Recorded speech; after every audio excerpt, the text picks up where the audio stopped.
പല പണ്ഡിതന്മാരും അദ്ദേഹത്തെക്കുറിച്ച് പറയുന്നത് കാണാൻ കഴിയും. പിൽക്കാലത്ത് യഹ്യ ഇബ്നു ജാഫർ അൽ ബീഖന്ദി റഹ്മത്തുള്ളാഹി അലൈഹി പിൽക്കാലത്ത് ജീവിച്ച പണ്ഡിതനാണ്.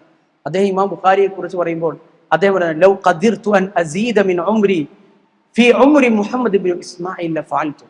അല്ലാഹു എങ്ങാനും നമുക്ക് ആയുസ്സിൽ നിന്ന് എടുത്തിട്ട് മറ്റൊരാൾക്ക് കൊടുക്കാൻ കഴിയുന്ന ഒരു അവസ്ഥ ഉണ്ടായിരുന്നു.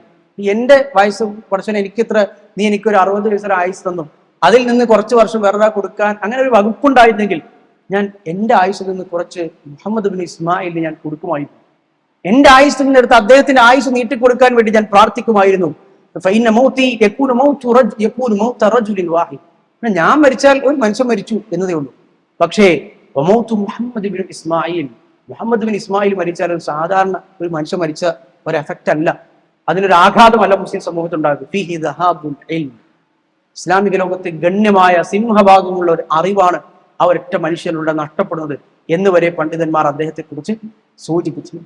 ഇമാം ബുഖാരിയുടെ ശിഷ്യന്മാർ, പ്രമുഖരായ ഒരുപാട് പണ്ഡിതന്മാർ, നമുക്കറിയുന്ന പണ്ഡിതന്മാർക്ക് ഇമാം ബുഖാരിയുടെ ശിഷ്യന്മാർ കൂടി. ഇപ്പൊ ഉദാഹരണത്തിന് ഇമാം മുസ്ലിം ഇമാം ബുഖാരിയുടെ ശിഷ്യനാണ്. ഇമാം തിർമിദി ഇമാം ബുഖാരിയുടെ ശിഷ്യനാണ്. അത് പല ആളുകൾ ഇമാം ബുഖാരിയുടെ പഠിച്ച നിരവധി പ്രഗത്ഭരായ പണ്ഡിതന്മാർ ഉണ്ടായിട്ടുണ്ട്. നേരത്തെ പറഞ്ഞ പോലെ ഇമാം ബുഖാരി വേറൊരു വിഷയത്തിൽ കൂടി അഗ്രഗണ്യനായി. അന്നത്തെ പണ്ഡിതന്മാർ അവരുടെ ജീവിതത്തിൽ ഈ പറഞ്ഞതുപോലെ പണ്ഡിതന്മാരുടെ ചരിത്രം പരിശോധിക്കുമ്പോൾ നമുക്ക് മനസ്സിലാക്കാൻ കഴിയുന്ന ഒന്നാണ്, ഈ ഇസ്ലാമിക യുഗത്തെ പണ്ഡിതന്മാർ എന്ന് പറയുമ്പോൾ ഈ പിൽക്കാലത്ത് ഈ മുസ്ലിം സമൂഹത്തിൽ ഒരു സ്ഥലത്ത് തന്നെ ഇങ്ങനെ ചടഞ്ഞുകൂടിയിരിക്കുന്ന സൂഫികളും അങ്ങനെയുള്ള ആളുകളൊക്കെ വന്നപ്പോൾ പലരുടെയും ഒരു ധാരണ എന്ന് പറഞ്ഞാൽ മുസ്ലിം ലോകത്തെ പണ്ഡിതന്മാരൊക്കെ ഇങ്ങനെ താടിയും ഒരു ജുബ്ബയും ഒക്കെ ഇട്ട് ഏതോ ഒരു മൂലയിൽ ഇങ്ങനെ ഒരു തസ്ബിയൊക്കെ ആയിട്ട് ഇങ്ങനെ ഇരിക്കുന്ന അങ്ങനെ കൂടുന്ന ഒരു മനുഷ്യന്മാർ മാത്രമാണ് എന്നാണ്. അല്ല, പണ്ഡിതന്മാരൊക്കെയും ആളുകളുമായി ഇടപെടുകയും അവരുടെ അന്നത്തെ കാലത്തുള്ള നല്ല ആയോധന കലകൾ അഭ്യസിക്കുകയും ചെയ്ത ആളുകളൊക്കെ ആയിരുന്നു. എന്താണോ ഒന്ന് ചെയ്യാൻ കഴിയുന്ന ഇമാം ഷാഫിയെ പോലെ ഇമാം ബുഖാരിയെ കുറിച്ചും പണ്ഡിതന്മാർ രേഖപ്പെടുത്തുന്നത് കാണാൻ കഴിയും. കുതിരപ്പുറത്തുള്ള അമ്പെയ്ത്തിൽ ആയിരുന്നു ഇമാം ബുഖാരിയുടെ മറ്റൊരു നൈപുണ്യം എന്ന് പറയുന്നത്. അദ്ദേഹം കുതിരപ്പുറത്തുള്ള അമ്പെയ്ത്ത് അത് പരിശീലിക്കുമായിരുന്നു. ഇത് ഉദ്ധരിക്കുന്ന പണ്ഡിതൻ മുഹമ്മദ് ബിൻ അബി ഹാത്തിം അദ്ദേഹത്തിന്റെ ശിഷ്യൻ കൂടിയാണ്, അദ്ദേഹത്തിന്റെ എഴുത്തുകാരൻ കൂടിയാണ് അദ്ദേഹം പറയുന്നത് കാണാൻ കഴിയും, എന്റെ ജീവിതത്തിൽ 2 തവണ മാത്രമേ ഇമാം ബുഖാരിക്ക് അമ്പെയ്ത്തിൽ എണ്ണം പെടുത്തുന്നത് ഞാൻ കണ്ടിട്ടുണ്ട്. എന്റെ ജീവിതത്തിൽ ഞാൻ അദ്ദേഹത്തെ കൂടെ ജീവിച്ച കാലഘട്ടത്തിൽ ഒരാൾക്കും അദ്ദേഹത്തെ ആ വിഷയത്തിൽ തോൽപ്പിക്കാൻ കഴിയുമായിരുന്നില്ല എന്ന് കൂടി നമുക്ക് കാണാൻ. അപ്പൊ അതിൽ നിന്നും നമുക്ക് ഒരുപാട് പാഠങ്ങൾ.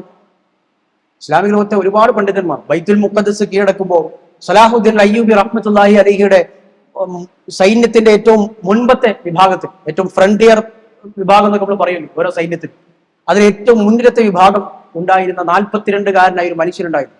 ഇസ്ലാമിക ചരിത്രത്തിൽ ഹംബലി ഫിഖ്ഹിലെ അറിയപ്പെട്ട പണ്ഡിതനും അതുപോലെ തന്നെ മുഖ്നിയാം എന്ന പേരുള്ള ഫിഖ്ഹി കിതാബുകളുടെ കർത്താവ്, അതിന്റെ രചയിതാവും, അഖീദയിലെ ലുമ്മാത്തുൽ ഇഅ്തിഖാദ് ഇന്നും പഠിപ്പിക്കപ്പെടുന്ന ജാമിയൊക്കെ കുട്ടികൾ പഠിക്കുന്ന കിതാബിന്റെ ഒക്കെ രചയിതാവുമായ മുഹമ്മദ് ബിൻ ഖുദാമ അൽ മഖ്ദിസി റഹ്മത്തുള്ളാഹി അലൈഹി, 42 വയസ്സുള്ള അദ്ദേഹം ഈ പറഞ്ഞ ഗ്രന്ഥങ്ങളൊക്കെ എഴുതിയ മനസ്സിലാണെങ്കിലും ബൈത്തുൽ മുഖദ്ദസ് കീഴടക്കുന്ന ആ സൈന്യത്തിലെ മുൻനിരയിലായിരുന്നു അദ്ദേഹം ഉണ്ടായി. അദ്ദേഹത്തിന്റെ കുടുംബക്കാരായ പലരും ഇതുപോലെ സലാഹുദ്ദീൻ അയ്യൂബി റഹ്മത്തുള്ളാഹിയുടെ സൈന്യത്തിൽ യുദ്ധം ചെയ്തവരും പുരുഷ പടയാളികൾക്കെതിരെ വാളെടുത്ത് പോരാടിയും ഒക്കെ. അപ്പൊ ഇസ്ലാമിക പണ്ഡിതന്മാരുടെ ചരിത്രം അതുകൂടിയാണ് എന്നത് നമ്മൾ പറയും. ഇന്നത്തെ കാലത്ത് അങ്ങനെ ഒരു ഇത് നമുക്കില്ല എങ്കിലും, യുദ്ധങ്ങളോ മറ്റോ ഇല്ല എങ്കിലും, നാം നേരത്തെ പറഞ്ഞതുപോലെ ഇന്ന് നമുക്ക് ഇടപെടാൻ കഴിയുന്ന പ്രബോധന രംഗത്തും അല്ലാത്ത രംഗത്തുമുള്ള നിരവധി കാര്യങ്ങൾ. അത് കായികമാകാം, അത് ബൗദ്ധികമാകാം, അത് മറ്റേതെങ്കിലും തരത്തിലുള്ള പഠനങ്ങളോ ഗവേഷണങ്ങളോ ഒക്കെയാകാം, നമ്മൾ ഏത് മേഖലയുമാകാം, അത് നമ്മൾ കണ്ടെത്തി ഉപയോഗപ്പെടുത്തണം എന്നതാണ് അവിടെ ചിന്തിക്കുന്നത്. ഇമാം മുസ്ലിം റഹ്മത്തുള്ളാഹി അലൈഹി തന്റെ ഉസ്താദായി ബുഖാരിയെ കുറിച്ച് പറയുന്നത് കാണാൻ കഴിയും. ഇമാം ബുഖാരിയെ കണ്ടപ്പോൾ, ഇമാം ബുഖാരിയെ തന്റെ ഉസ്താദിനെ കാണുമ്പോൾ, ഇമാം ബുഖാരി കുറെ കാലങ്ങൾക്ക് ശേഷമാണ് ഇമാം ബുഖാരിയെ കാണുന്നത്. ജീവിതത്തിന്റെ അവസാന കാലഘട്ടത്തിലാണ് കാണുന്നത്. അതായത് തുടക്കത്തിലെയുള്ള ചെറുപ്പകാലത്തിലുള്ള ശിഷ്യനല്ല, വളരെ പ്രായം ചെന്ന് ഇമാം മുസ്ലിം സ്വഹീഹ് മുസ്ലിം ഒക്കെ എഴുതിയതിനു ശേഷമാണ് ഇമാം ബുഖാരിയെ കാണുന്നത്. പണ്ഡിതന്മാർ ചോദിക്കുന്നത്, ഇമാം ബുഖാരിയുടെ ശിഷ്യനാണല്ലോ മുസ്ലിം, പക്ഷെ സ്വഹീഹ് മുസ്ലിമിന് ബുഖാരി എന്നുള്ള ഒരു റിപ്പോർട്ടും ഇല്ലല്ലോ. എന്റെ ഉസ്താദ് ബുഖാരി നിന്ന് കിട്ടിയ റിപ്പോർട്ട്. അതിനുള്ള കാരണം ഇതാണ്, ഇമാം മുസ്ലിം ഒരു കിതാബൊക്കെ എഴുതി സ്വഹീഹ് മുസ്ലിം ഒക്കെ എഴുതിയതിനു ശേഷമാണ് ഇമാം ബുഖാരിയുടെ ശിഷ്യനാവുന്നത്. ഇമാം ബുഖാരിയോട് ഇമാം മുസ്ലിം പറയുന്ന വാചകങ്ങൾ ചരിത്രത്തിൽ ഉദ്ധരിക്കപ്പെടുന്നത് നമുക്ക് കാണാൻ. ഉസ്താദ്മാരുടെ ഉസ്താദായ ഇമാം ബുഖാരി, നിങ്ങളെ കാലൊന്ന് ഞാൻ ചുംബിച്ചോട്ടെ, അദ്ദേഹത്തോടുള്ള ആദരവും അത്ര സ്നേഹം തോന്നിയിട്ടുണ്ട്. സയ്യിദൽ മുഹദ്ദിഥീൻ എന്ന് പറഞ്ഞ അദ്ദേഹം ഇമാം ബുഖാരിയുള്ള സ്നേഹം പ്രകടിപ്പിച്ച വാക്കുകൾ ചരിത്രത്തിൽ ഉദ്ധരിക്കപ്പെടുന്നു. പക്ഷെ അവസാന കാലത്ത് ഇമാം ബുഖാരിയുടെ ജീവിതം ഒരുപാട് സേവനങ്ങൾ അർപ്പിക്കുകയും ചെയ്ത അവസാന കാലത്ത് ഇമാം ബുഖാരി ഒരുപാട് പരീക്ഷണങ്ങളിലൂടെയാണ് കടന്നുപോയത്. ഒരുപാട് പരീക്ഷണങ്ങൾ അദ്ദേഹം നേരിടേണ്ടി വന്നിട്ടുണ്ട്. പ്രത്യേകിച്ച് അദ്ദേഹം തിരിച്ച് നാട്ടിലെത്തി ബുഖാറയിലെത്തിയപ്പോൾ ബുഖാറയിൽ അദ്ദേഹത്തിന് ഒരേ ഒരു നിർബന്ധം, ഇമാം ബുഖാരി എനിക്ക് സ്പെഷ്യൽ ക്ലാസ് എടുക്കണം. സ്വഹീഹുൽ ബുഖാരിയും അതുപോലെ തന്നെ അദ്ദേഹത്തിന്റെ താരീഖും നമ്മൾ നേരത്തെ പറഞ്ഞ ആ 2 കിതാബുകൾ ഇമാം ബുഖാരിയോട് പറഞ്ഞു, നിങ്ങൾ 2 കിതാബുകൾ എഴുതി ആ 2 ഗ്രന്ഥം എടുത്ത് ചെയ്യണം, നിങ്ങൾ എല്ലാ ദിവസവും എന്റെ കൊട്ടാരത്തിൽ വരണം, ഇതിൽ എനിക്ക് മാത്രം ക്ലാസ് എടുക്കണം. ഇമാം ബുഖാരി പറഞ്ഞു, അത് പറ്റില്ല, ഞാൻ പള്ളിയിൽ ക്ലാസ് എടുക്കുന്നുണ്ട്, എല്ലാ മുസ്ലിങ്ങൾക്ക് മുഴുവൻ അവകാശപ്പെട്ട ആ അറിവ് ഞാൻ കൊടുക്കുന്നുണ്ട്, നിങ്ങൾക്ക് വേണമെങ്കിൽ അവിടെ ഒന്ന് ഇരിക്കാലോ. അതായത് ഒരു മനുഷ്യന് പ്രത്യേകമായി പഠിപ്പിച്ചു കൊടുക്കുന്നത് തെറ്റാണെന്നുള്ള ആ സന്ദർഭമല്ലത്. നേരെ മറിച്ച് ഒരു മനുഷ്യന് അയാൾ എത്ര വലിയ ഉന്നത സ്ഥാനങ്ങളും സമൂഹത്തിൽ പദവികൾ അലങ്കരിക്കുന്ന ആളാണെങ്കിലും സാധാരണക്കാരോടൊപ്പം ഇത് പഠിക്കുക എന്നുള്ളതാണ്. അറിവ് എവിടെയാണുള്ളത് അവിടെ പോയി പഠിക്കുക എന്നുള്ളതാണ്. അല്ലാതെ അറിവുള്ള ആളോട് ഇങ്ങോട്ട് വീട്ടിൽ വരാൻ ആവശ്യപ്പെടുകയും അല്ല വേണം. ഇനി ഒരാൾക്ക് വേറെ എന്തെങ്കിലും കാരണം കൊണ്ടാണെങ്കിൽ അയാൾക്ക് പഠിപ്പിക്കുന്നതിൽ തെറ്റൊന്നുമില്ല. പക്ഷെ ഇവിടെ സംഭവിക്കുന്നത് അതല്ല. ഇവിടെ എന്താണ്, അയാൾ ഗവർണറാണ്.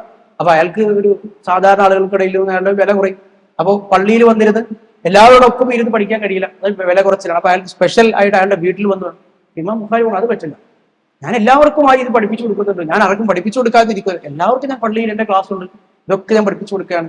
അപ്പോൾ അതേ ക്ലാസ്സിൽ നിങ്ങൾക്കും പങ്കെടുക്കാൻ ആ അദ്ദേഹത്തിന് ഇഷ്ടപ്പെടാതെ വരികയും അദ്ദേഹവും അതുപോലെ തന്നെ ഇമാം ബുഖാരിയുടെ അസൂയക്കാരായ പല ആളുകളും ചേർന്ന് ഇമാം ബുഖാരിയെ ബുഖാറയിൽ നിന്ന് നാട് കടത്താൻ വേണ്ടി പരിശ്രമിക്കുകയും ചെയ്തു. അങ്ങനെ അവസാന കാലത്ത് ഇമാം ബുഖാരിക്ക് ബുഖാറയിൽ നിന്ന് നാട് വിടേണ്ടി വന്നു. ഇമാം ബുഖാരി സമർക്കന്ദിലേക്ക് പോയിട്ട് വന്നിട്ടുണ്ട്. അതുപോലെ തന്നെ സമർക്കന്ദിലെ തന്നെ പല സമീപ പ്രദേശങ്ങളിൽ അദ്ദേഹത്തിന് കുടുംബക്കാരുടെ അടുത്ത് അദ്ദേഹത്തിന് മാറി മാറി താമസിക്കാനും വന്നിട്ടുണ്ട്. ഒരുപാട് ആളുകൾ അദ്ദേഹത്തെ ഈ വിഷയത്തിൽ ഇമാം ബുഖാരിയുടെ അസൂയ നിമിത്തം അദ്ദേഹം എല്ലാ നാടുകളിലും ഒക്കെ യാത്ര ചെയ്ത് തിരിച്ച് സ്വന്തം നാട്ടിലെത്തിയതാണല്ലോ അവസാന കാലത്ത്. അപ്പം ഇതിപ്പോ ഇത്രയും കാലം ഇല്ലാതിരുന്ന കുറെ നാടുകളിൽ പോയി അവിടെയൊക്കെ പ്രശസ്തനായാൽ ഇപ്പോ നമ്മളൊക്കെ ഇത്രയും നാളും ഉണ്ടായിരുന്ന ആ നാട്ടിൽ വന്ന് ഇപ്പോ അദ്ദേഹം ഒരു വലിയ ആളാകാൻ ശ്രമിക്കുന്നു, ആളുകളൊക്കെ അദ്ദേഹത്തിൽ നിന്ന് പഠിക്കാൻ പോകുന്നു. അപ്പൊ അതാ ഇഷ്ടപ്പെടാത്ത ആളുകൾ അദ്ദേഹത്തിനെതിരെ പലതും പറഞ്ഞുണ്ടാക്കുകയും അദ്ദേഹം മുഅ്തസിലിയാണ് എന്ന് വരെ പറഞ്ഞു. അദ്ദേഹത്തിന്റെ അഖീദ ശരിയല്ല, അദ്ദേഹം പിഴച്ച ആശയക്കാരനാണ്, പല അതിവാദങ്ങളൊക്കെ അദ്ദേഹത്തിനുണ്ടെന്നൊക്കെ ഭരണാധികാരികളോടും ആളുകളോടൊക്കെ പറഞ്ഞ് പരത്താൻ ശ്രമിക്കുകയും അതിനൊക്കെ പലതിന്റെ ഫലമായി ആ ഭരണകൂടത്തിൽ തന്നെ അദ്ദേഹത്തിന് പല പ്രശ്നങ്ങളും നേരിടേണ്ടി വരികയും നാട് കടത്തും പറയുകയും ചെയ്തു. അവസാനം ഒരു ചെറിയ പെരുന്നാളിന് ഈദുൽ ഫിത്റിന്റെ തലേ ദിവസം രാത്രിയാണ് അദ്ദേഹത്തിന്റെ കുടുംബക്കാരന്റെ വീട്ടിലാണ്, സ്വന്തം വീട്ടിലല്ല. ഇങ്ങനെ പോയി ഒരു കുടുംബക്കാരുടെ സ്ഥലത്തെത്തി അവിടെ കുടുംബക്കാരന്റെ വീട്ടിൽ താമസിച്ചാണ്. അവിടെ നിന്നും അദ്ദേഹത്തെ പുറത്താക്കാനുള്ള ഒരു ഓർഡർ ഭരണകൂടത്തിൽ നിന്ന് വന്നു എന്നറിഞ്ഞപ്പോ സ്വയം തന്നെ ഇനി പോകാം, ഇപ്പൊ അവർ വന്ന് പിടിച്ച് പുറത്താക്കുന്നതിന് രക്ഷപ്പെടാന്ന് അദ്ദേഹം ഇതിനിടയിൽ രാത്രി നിസ്കാരത്തിൽ അദ്ദേഹത്തെ ഉപദ്രവിക്കുന്ന ആളുകൾക്കെതിരെ അദ്ദേഹം പ്രാർത്ഥിക്കുന്നതൊക്കെ ആ വീട്ടിൽ താമസിക്കുന്ന അദ്ദേഹത്തിന്റെ ബന്ധുവായ മനുഷ്യൻ ചരിത്രത്തിൽ ഉദ്ധരിക്കുന്നുണ്ട്. അത്രയധികം അദ്ദേഹത്തെ കഷ്ടപ്പെടുത്തുകയും ബുദ്ധിമുട്ടുകയും ചെയ്തു. അദ്ദേഹത്തിന് ആരോഗ്യം അന്ന് ആ വയസ്സുകാലത്ത് അത്ര നല്ല സ്ഥിതിയിലായിരുന്നില്ല, യാത്ര ചെയ്യാൻ കഴിയുന്ന സ്ഥിതിയിലായിരുന്നില്ല. അദ്ദേഹം അവരോട് ചോദിക്കുന്നുണ്ട്, ഞാൻ എന്റെ ഈ പ്രായത്തിൽ ഈ നാട്ടിൽ നിന്ന് ഞാൻ എങ്ങനെ പോവാം, റമദാൻ മാസത്തിൽ ഞാൻ എങ്ങനെ ഒന്നും സംഗതികളൊന്നും എടുക്കാതെ രാത്രിയാണ് അദ്ദേഹത്തോട് ഇറങ്ങി പുറപ്പെടാനൊക്കെ പറയും. രാത്രി ഞാൻ പകലായിട്ട് പോയാൽ പറയും, അല്ലെങ്കിൽ പെരുന്നാൾ കഴിഞ്ഞ് നോമ്പൊക്കെ കഴിഞ്ഞിട്ട് പെരുന്നാൾ കഴിഞ്ഞിട്ട് ഞാൻ നാട്ടിൽ നിന്ന് പോയിക്കോളാം, അതുപോലെ അവർ അനുവദിച്ചില്ല. അവസാനം സ്വയം അദ്ദേഹം ഇറങ്ങി പുറപ്പെട്ടു. ഒട്ടകത്തിൽ കയറ്റാൻ തന്നെ 2 ആളുകൾ പിടിച്ചുകൊണ്ട് അദ്ദേഹത്തിന്റെ ബന്ധു പിടിച്ചുകൊണ്ട് പോകാൻ നേരത്ത് കയറുന്നതിന് മുമ്പ് തന്നെ അദ്ദേഹത്തിന് ക്ഷീണം തോന്നുകയും മുഖത്ത് വിയർപ്പ് പൊടിയുകയും പിന്നെ അദ്ദേഹം മരണപ്പെടുകയുമാണ് ഉണ്ടായത്. ഒരു ഈദുൽ ഫിത്തറിന്റെ രാത്രി അഥവാ പെരുന്നാളിന്റെ തലേ രാത്രി, റമദാനിന്റെ ആ അവസാന രാത്രിയിലാണ് അദ്ദേഹം മരണപ്പെടുന്നത്. പിറ്റേന്ന് പെരുന്നാൾ നിസ്കാരം കഴിഞ്ഞ് ളുഹർ നിസ്കാരം ആ സമയം ഉച്ച കഴിഞ്ഞിട്ടാണ് അദ്ദേഹത്തെ ഖബറടക്കുകയും ചെയ്യുന്നത്. ഇമാം ബുഖാരി റഹ്മത്തുള്ളാഹി അതൊരു ശനിയാഴ്ചയായിരുന്നു എന്ന് ചരിത്രത്തിൽ നമുക്ക് കാണാം. ഹിജറ 256 194 ജനിച്ച ഇമാം ബുഖാരി ഹിജറ 256 മരണപ്പെടുന്നത്. അതാണ് ഇമാം ബുഖാരി റഹ്മത്തുള്ളാഹി അലൈഹി എന്ന് പറയുന്ന മഹാനായ മനുഷ്യന്റെ ചരിത്രം. നാം നേരത്തെ പറഞ്ഞതുപോലെ ഇമാം ബുഖാരി ഈ മുസ്ലിം ഉമ്മത്തിന് അല്ലാഹു സുബ്ഹാനഹു വ തആല നൽകിയ ഒരു പ്രത്യേക ദൃഷ്ടാന്തം അല്ലെങ്കിൽ ഒരു പ്രത്യേക അനുഗ്രഹം എന്ന് നമുക്ക് പറയാം. ചില ആളുകളെ അള്ളാഹു ചിലതിന് വേണ്ടി ജീവിക്കുമെന്ന് പറയുന്നത് പോലെ ചില ആളുകൾക്ക് ചെയ്യാൻ കഴിയുന്ന ഒരു കാര്യങ്ങൾ അതിന് അള്ളാഹു ചില ആളുകളെ തിരഞ്ഞെടുക്കും. അവരുടെ ജീവിതം അതിനുവേണ്ടി അവർ മുഴുവനായി ഹോമിക്കും, അവരതിനുവേണ്ടി എല്ലാം ത്യജിക്കാൻ തയ്യാറാവും. അങ്ങനെ ഒരു മനുഷ്യനാണ് ഇമാം ബുഖാരി. അതുകൊണ്ട് തന്നെ ഇമാം ബുഖാരി ജീവിച്ചിരുന്ന കാലത്ത് തന്നെ പലരും പറഞ്ഞിട്ടുണ്ട്, ഇന്നഹു ആയത്തുൻ മിൻ ആയാത്തില്ലാഹ്, അള്ളാഹുവിന്റെ ഒരു ദൃഷ്ടാന്തങ്ങളിൽപ്പെട്ടൊരു ഭൂമിയിൽ ഇങ്ങനെ ജീവനോടുകൂടി നടക്കുന്ന യംശി അലൽ അർദ്, ഭൂമിയിൽ ഇങ്ങനെ നമുക്ക് കാണാൻ പറ്റിയ ഒരു ദൃഷ്ടാന്തമാണ് ബുഖാരി എന്ന് അദ്ദേഹത്തിന്റെ ജീവിതകാലത്ത് തന്നെ അദ്ദേഹത്തിന്റെ സമകാലികരായ പലരും പറഞ്ഞിട്ടുണ്ട്. ഇമാം ബുഖാരിയുടെ ജീവിതം നമ്മൾ മനസ്സിലാക്കിയത് ഒരുപാട് പാഠങ്ങൾ നമുക്ക് നേടിത്തരുന്നുണ്ട്. നമ്മുടെ ജീവിതത്തിൽ ഓരോ പണ്ഡിതന്മാരുടെയും ജീവിതങ്ങൾ പഠിക്കുമ്പോൾ ഓരോ പണ്ഡിതന്മാർ മേഖല പലതാണ്. ഇമാം ഷാഫിഈ ഹദീസ് പഠിച്ചു, ഫിഖ്ഹ് പഠിച്ചു, ഉസൂൽ ഫിഖ് തുടക്കക്കാരനായി ഇമാം ബുഖാരി ഹദീസുകൾ സ്വഹീഹായി ക്രോഡീകരിച്ചിട്ടുണ്ട്. ഇന്നും ഒരു മനുഷ്യന് സ്വഹീഹുൽ ബുഖാരി പഠിക്കുന്നുണ്ട്, വളരെ കുറ്റമറ്റ രീതിയിൽ അദ്ദേഹം ക്രോഡീകരിച്ചു. ഒരൊറ്റ സനദ് പോലും അദ്ദേഹത്തിന്റെ സ്വഹീഹിൽ അദ്ദേഹം സനദോടുകൂടി ഉദ്ധരിച്ച ഒരു ഹദീസിൽ നമുക്ക് ഒരു കുറ്റവും കണ്ടെത്താൻ കഴിയാത്ത രൂപത്തിൽ മുസ്ലിം ലോകം ഒന്നടങ്കം അസഹു കിതാബിൻ ബഅദ കിതാബില്ല, ഖുർആൻ കഴിഞ്ഞാൽ പിന്നെ ഈ ലോകത്തെ ഏറ്റവും സ്വഹീഹായ കിതാബ് അത് സ്വഹീഹുൽ ബുഖാരിയാണ് എന്ന് ഏകോപിച്ച അഭിപ്രായം. അത് അഹ്ലുസുന്നയുടെ പണ്ഡിതന്മാരുടെ ഏകോപിച്ച അഭിപ്രായമാണ്. ഷെയ്ഖുൽ ഇസ്ലാം ഇബ്നു തൈമിയ്യ റഹ്മത്തുള്ളാഹി അലൈഹി പോലുള്ള ആളുകൾ പറയുന്ന കാണാൻ കഴിയും, മാ തഹ്ത അദീമിസ് സമാ, ആകാശത്തിന് ചോട്ടിൽ ഇതുപോലൊരു കിതാബില്ല, അങ്ങനെ പറയുന്ന കാണാൻ. നമ്മൾ പോലും ഇന്ന് കുത്തുബകളിൽ ക്ലാസ്സുകളിലൊക്കെ ഇമാം ബുഖാരിയുടെ സ്വഹീഹ് എന്നുള്ള ഹദീസ് ഉദ്ധരിക്കാതെ ഒരു ദിവസം നമ്മുടെ ജീവിതത്തിൽ കടന്നു പോകുന്നില്ല എന്നുള്ളതാണ് യാഥാർത്ഥ്യം. നമ്മളിപ്പോ ഈ എത്തിക്കാഫിൽ വന്ന ശേഷത്തിന്റെ എത്രയോ ഹദീസുകൾ നമ്മൾ കേട്ടിട്ടുണ്ടാവും. ഇമാം ബുഖാരിയുടെ ഹദീസുകൾ എത്രയോ ഹദീസുകളുണ്ട്, എത്രയോ പ്രതിഫലങ്ങൾ അതുകൊണ്ട് അദ്ദേഹത്തിന് ലഭിക്കുന്നു. എന്നല്ല, അവസാനമായി ഒരു പാഠം കൂടി പറഞ്ഞുകൊണ്ട് അവസാനിപ്പിക്കുകയാണ്. ഇമാം ബുഖാരിയുടെ ഈ സേവനങ്ങൾ, വിശിഷ്യ സ്വഹീഹുൽ ബുഖാരിയുടെ സേവനങ്ങൾ ആളുകൾ ഇന്ന് വരെ വ്യാപകമായി ഉപയോഗപ്പെടുത്തിക്കൊണ്ടിരിക്കുന്ന, വായിക്കുന്ന, പഠിക്കുന്ന എല്ലാം ഓരോ മുസ്ലിം വിദ്യാർത്ഥിയും ഇസ്ലാമിക വിദ്യാർത്ഥിയും പഠിക്കുകയും വായിക്കുകയും പുതിയ പുതിയ കാര്യങ്ങൾ മനസ്സിലാക്കുകയും ചെയ്യുന്ന സ്വഹീഹുൽ ബുഖാരി എന്ന ഗ്രന്ഥത്തിന്റെ അതിന്റെ സേവനങ്ങളുടെ പ്രതിഫലം ചുളിവിൽ അടിച്ചു മാറ്റിയ ഒരു മനുഷ്യനാണ്. ഈ ചരിത്രത്തിൽ നമ്മളത് പറഞ്ഞു, വളരെ ചുളിവിൽ അടിച്ചു മാറ്റിയൊരു മനുഷ്യൻ. അതാരായിരുന്നു? അദ്ദേഹത്തിന് ഉസ്താദ് ഇസ്ഹാഖ് ഇബ്നു റാഹബി. അദ്ദേഹത്തിന്റെ ചെലവെന്താണ്? ഒറ്റ വാചകം. ആരെങ്കിലും ഒരു സ്വഹീഹായ ഒരു കിതാബ് എഴുതിയിരുന്ന ഒറ്റ വാചക, അതിൽ നിന്ന് നമുക്ക് കിട്ടുന്ന പാഠം, നമ്മൾ നേരത്തെ പറഞ്ഞ പോലെ നമുക്കിപ്പോ എന്താണ് വലിയ സിക്സ് പാക്ക് ബോഡിയോ അല്ലെങ്കിൽ അത്ര വലിയ സ്റ്റാമിനയോ അല്ലെങ്കിൽ വലിയ സമ്പത്തോ ഇതൊന്നും ഉണ്ടെങ്കിൽ നമുക്ക് ദീനിന് വേണ്ടി സേവനം ചെയ്യാൻ കഴിയുന്നില്ലല്ലോ.